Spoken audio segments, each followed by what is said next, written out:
tiền nó ư bùa cho ý khu cả chỉ muốn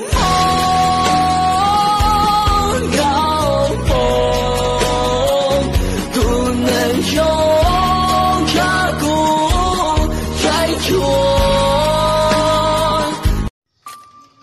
Anh, em chán yêu lắm rồi, không muốn yêu nữa.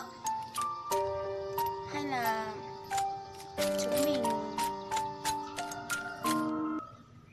chúng mình cưới nhau thôi.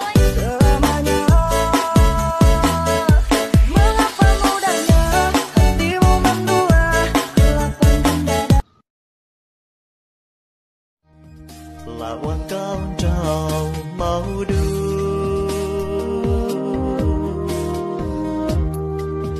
tiền nó ư bùa cho ý khu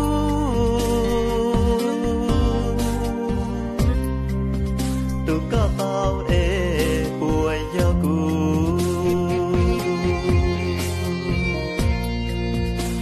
bùa mua mong bao hoa con là hoa cao trào phênh bó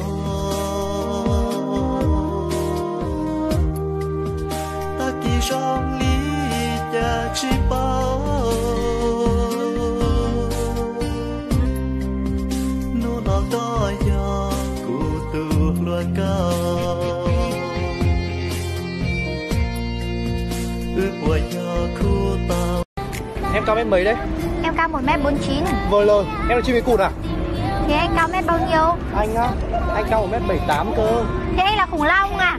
Thế có yêu khủng long không? Thế có yêu cánh cụt không? Có.